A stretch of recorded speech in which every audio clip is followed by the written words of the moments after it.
The post-communist countries of Southeast Europe still have to cope with the aftermath of the formerly dependent media system.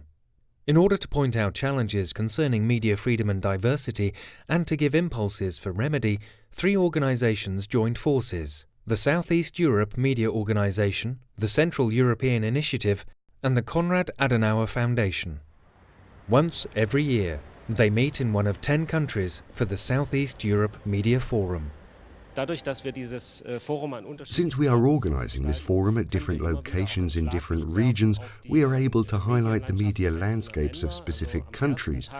On the first day of the forum, we usually take a look at the media landscape of the host country with representatives of different media, but also NGOs and politicians, whereas on the forum's second day, topics are addressed that concern the whole sector and everybody can benefit by learning from one another. Because it's not always our aim to only transfer ideas from Germany, but to bring together experts from different countries in order to exchange suggestions and ideas. Unfortunately, as predicted, the situation is not getting better. As a matter of fact, if we take a look back, in many countries, the freedom of the press and the situation of the media have gotten worse over the course of the last few years. Since 2007, the independent Southeast Europe Media Forum is accompanying politically and socially important media topics with a long-term orientation. The media is very, very important, and we have to support the media. But naturally, this also means that the media has a great responsibility towards the people. I think that the quality of media coverage is crucial, and that the media is of great importance for the democratic system, for the democratic life of any country.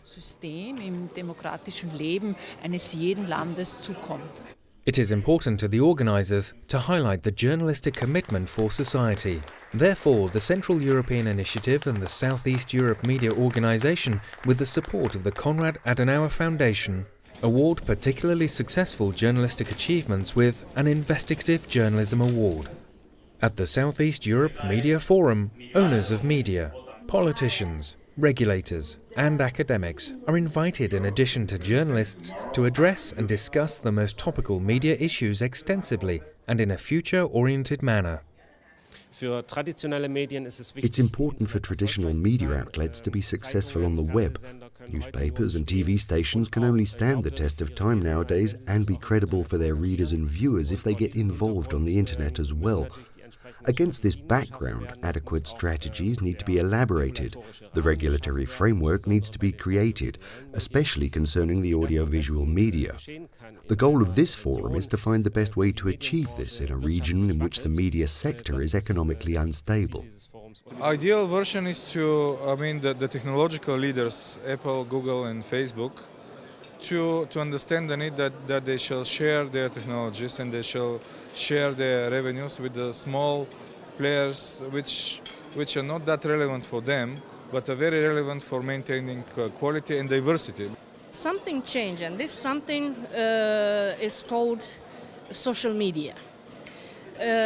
It's absolutely fascinating to see that something that was designed as an entertainment and socializing instrument became actually relevant in the political fight.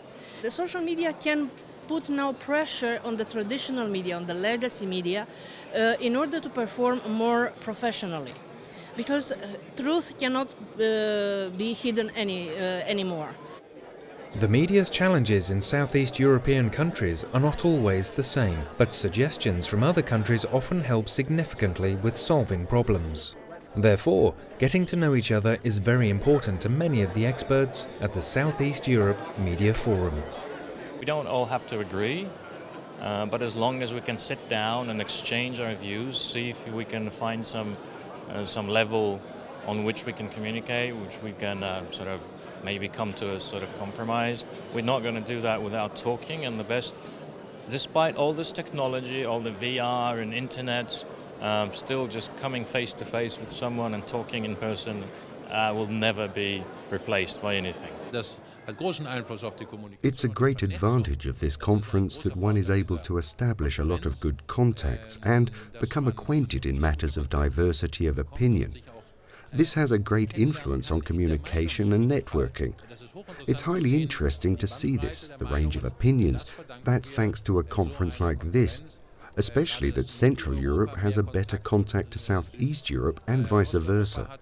We owe this to the event organizers. Journalists are communicating more. There's more direct communication among the journalists, and that's the goal of this event, because people from the media sector are supposed to just meet and be able to exchange views and ideas here at this place. They should be able to work together on ideas and projects. Also, the financial problems we have in today's media landscape make it necessary to not only work together on a nationwide level, but also across borders, meaning that journalists and media from different countries collaborate.